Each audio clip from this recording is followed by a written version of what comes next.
Assalamualaikum warahmatullahi wabarakatuh. Perkenalkan, nama saya Imratul Khairiyah. Di sini saya akan mempresentasikan penyelesaian numerik gelombang air jangka linier satu dimensi dengan metode Lux-Friedrich dari skripsi Mbak Ruwaihul Janah. Beliau adalah matematika angkatan 2010 dari UIN Malang. Dalam presentasi ini, saya akan menjelaskan yang pertama, bagaimana penyelesaian numerik persamaan gelombang air jangka linier satu dimensi menggunakan metode Lux-Friedrich. Yang kedua, bagaimana simulasi dari penyelesaian persamaan gelombangnya. Berikut adalah pembahasannya. Dalam hal ini, persamaan yang akan kita selesaikan yakni persamaan 3.1. Do U per do T sama dengan min G do eta per do X, do eta per do T sama dengan min do UH per do X. Dengan kondisi batas untuk eta, yakni eta 0, T sama dengan F1T dan eta L, T sama dengan F2T. Kemudian untuk U 0, T sama dengan S1X dan U L, T sama dengan S2X. Dan kondisi awal untuk eta dan U adalah eta x, 0 sama dengan px dan ux, 0 sama dengan psi x. Di mana u adalah kecepatan pada arah x pada waktu t, g adalah percepatan gravitasi, eta adalah perubahan ketinggian permukaan air, dan h adalah kedalaman air. Persamaan 3.1 tadi itu dapat diselesaikan dalam dua kondisi, yakni kondisi 1 ketika h adalah konstan, kondisi 2 ketika h adalah fungsi terhadap x. Kondisi 1 ketika H adalah konstan, maka persamaan 3.1 tadi itu menjadi do U per do T sama dengan min G do eta per do X, do eta per do T sama dengan min H do U per do X. Kondisi 2 ketika H adalah fungsi terhadap X, maka persamaan 3.1 menjadi do U per do T sama dengan min G do eta per do X, do eta per do T sama dengan min Hx do U per do X dikurangi U do Hx per do X.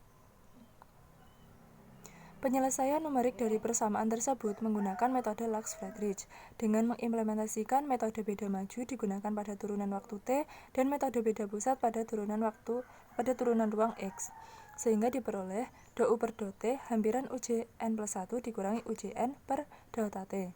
Do eta per do X hampiran eta J plus 1n dikurangi eta J min 1n per 2 delta X. Do eta per do T hampiran eta J n plus 1 dikurangi eta Jn per delta T. Do U per do X hampiran UJ plus 1n dikurangi UJ min 1n per 2 delta X. Do H per do X hampiran HJ plus 1n dikurangi HJ min 1n per 2 delta X. Kondisi 1 ketika H konstan.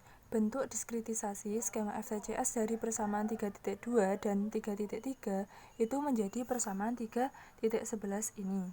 Nah, kita mengetahui bahwa metode Lux itu adalah pembaharuan dari metode FTCS.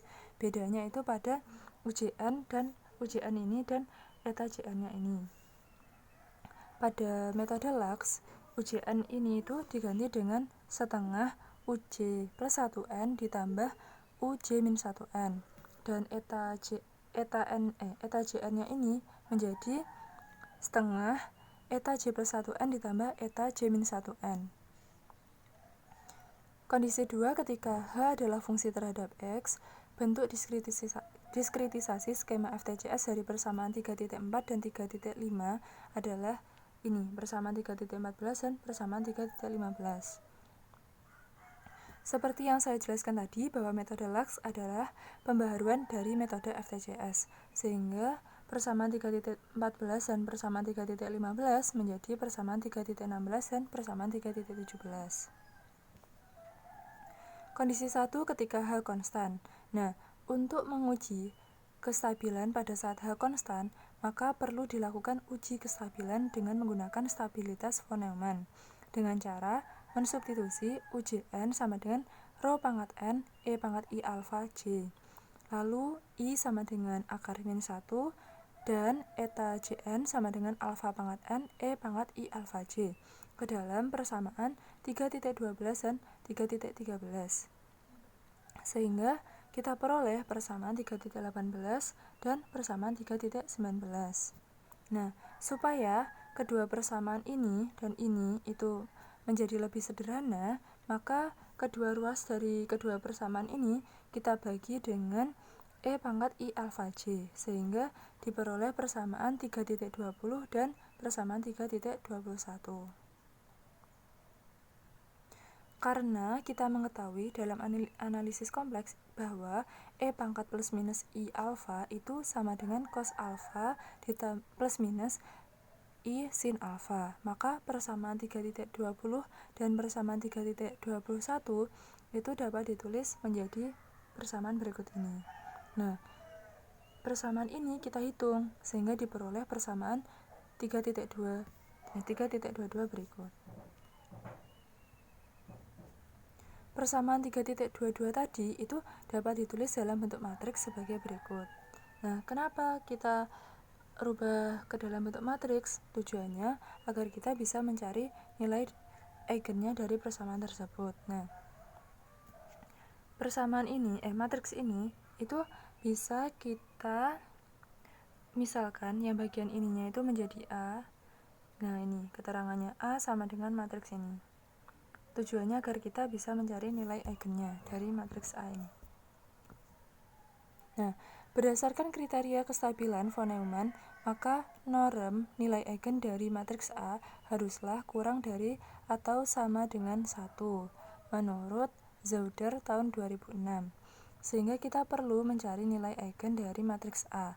Untuk mencari nilai eigen dari matriks A yang berukuran n kali n, maka dapat dituliskan kembali AX sama dengan lambda IX. Kita mengetahui bahwa I adalah matriks identitas. Ini dapat kita tulis menjadi ini. Lambda I dikurangi A dikali X sama dengan 0. Selanjutnya dapat dihitung lambda I dikurangi A, matriks lambda I dikurangi A itu menjadi ini. Nah, matriks lambda I itu menjadi ini, di mana diagonalnya adalah lambda dikurangi matriks A yang tadi itu. Diperoleh ini. Nah, setelah ini kita hitung determinannya.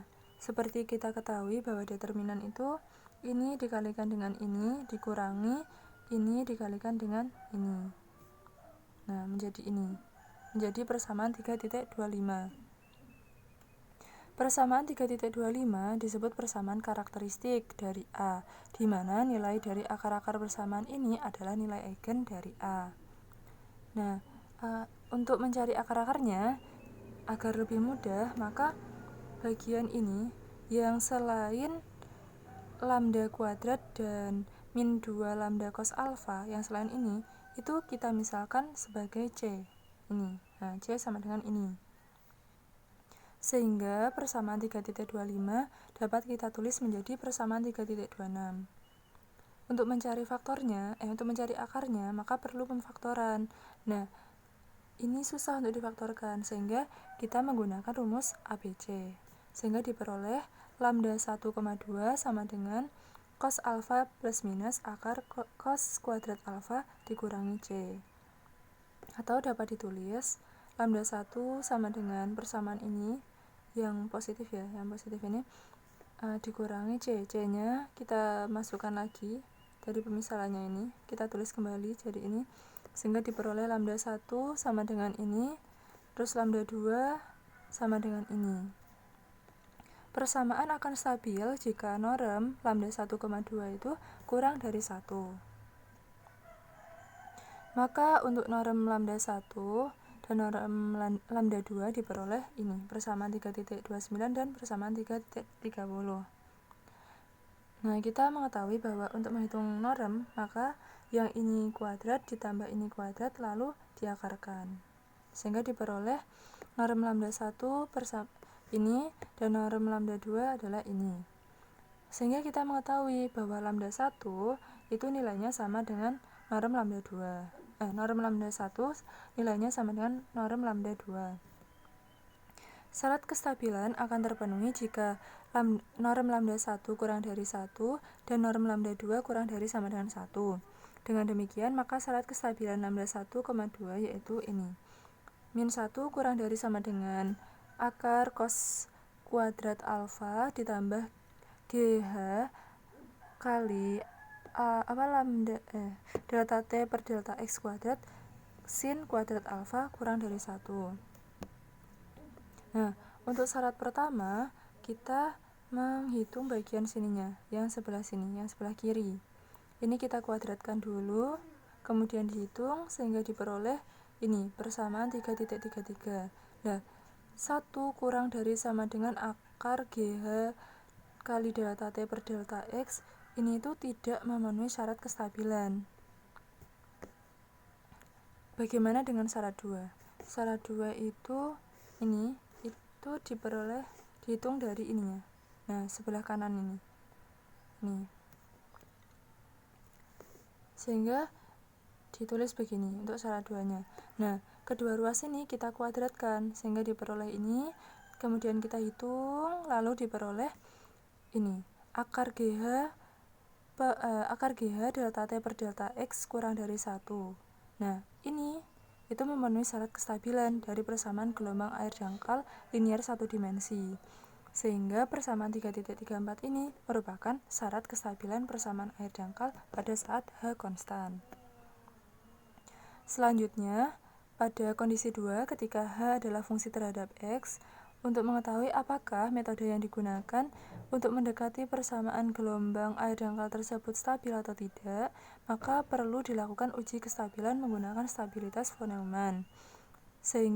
Sehingga syarat kestabilan dari persamaan 3.16 dan 3.17 dapat dicari dengan mensubstitusikan UJN sama dengan ρ pangkat N, E pangkat I alfa J dengan nilai I sama dengan akar min 1 dan eta Jn sama dengan alfa pangkat N, E pangkat I alfa J ke dalam persamaan tersebut.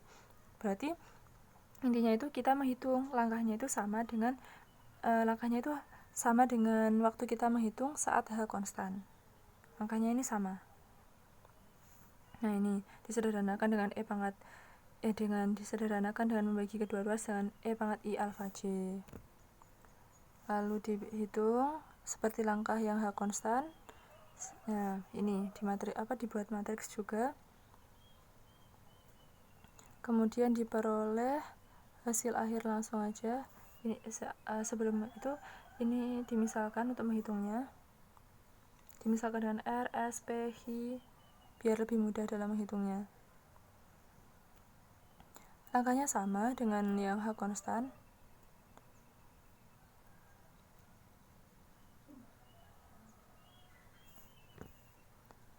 Ini hasil akhirnya itu ini.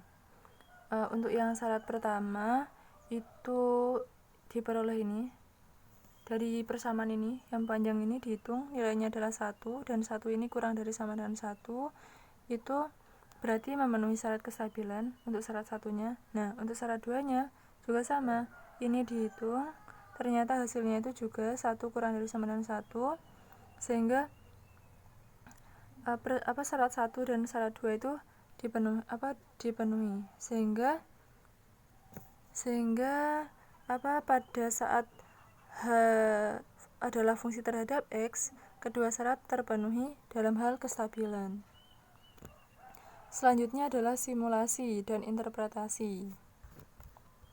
Setelah syarat kestabilan diperoleh dari skema yang digunakan, maka dapat dipilih nilai dari delta X dan delta T yang memenuhi syarat kestabilan yang akan digunakan dalam simulasi. Persamaan yang digunakan dalam persamaan tersebut ketika H konstan itu adalah persamaan 3.12 dan persamaan 3.13, yang mana kita mengetahui bahwa itu adalah solusi numeriknya. Solusi persamaan gelombang air dangkal linier satu dimensi akan stabil jika delta T per delta X akar GH itu kurang dari 1 dengan G sama dengan 9,8 serta H sama dengan 1. Simulasi pertama, dalam skripsi itu ada 3 simulasi untuk H konstan, tapi dalam hal ini yang telah saya lakukan itu saya mengambil yang simulasi pertama, di mana skripnya untuk codingannya itu ada di skripsinya.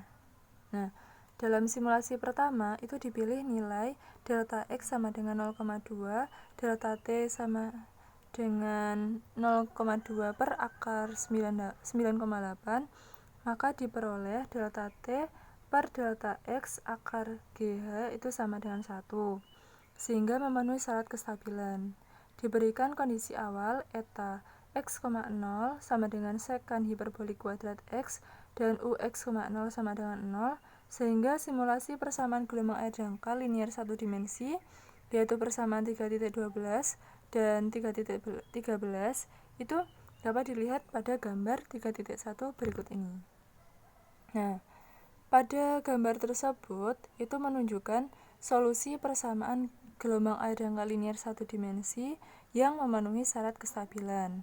Nah, dari gambar tersebut dapat dilihat bahwa gelombang bergerak dari arah pusat, yakni pada saat X sama dengan 0, dengan ketinggian 1, kemudian gelombang tersebut itu pecah menjadi dua arah, yaitu bergerak ke arah hulu sejauh X sama dengan min 35 dan min 30 dan X yang ke arah hulu ke arah hilir, ke kanan kan hilir, itu X sama dengan 30.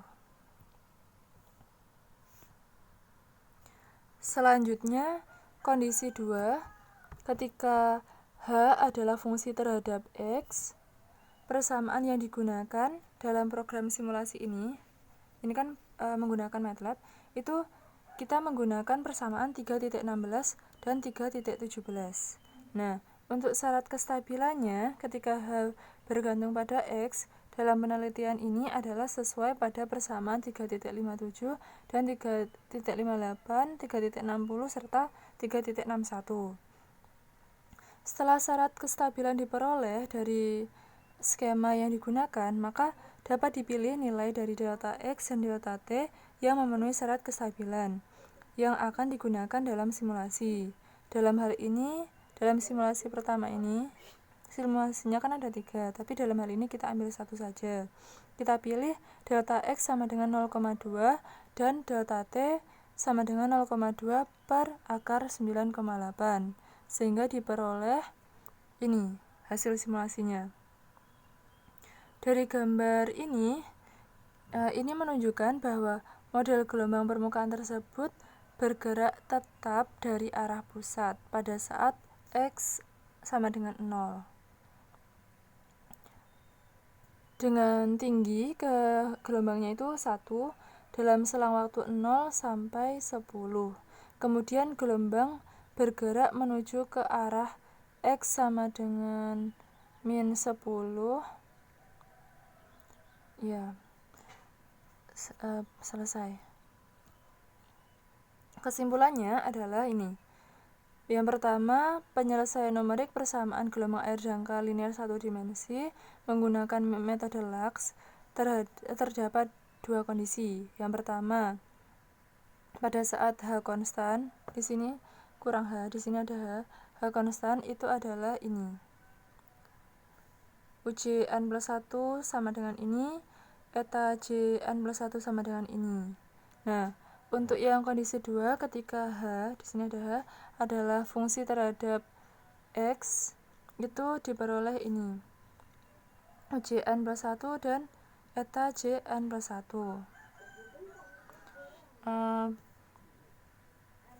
Pada hasil simulasi menunjukkan bahwa penggunaan metode Lax-Friedrich pada persamaan gelombang air jangka linear satu dimensi stabil dengan syarat tertentu. Demikian presentasi dari saya. Apabila ada kesalahan, saya mohon maaf dan terima kasih untuk perhatiannya. Wassalamualaikum warahmatullahi wabarakatuh.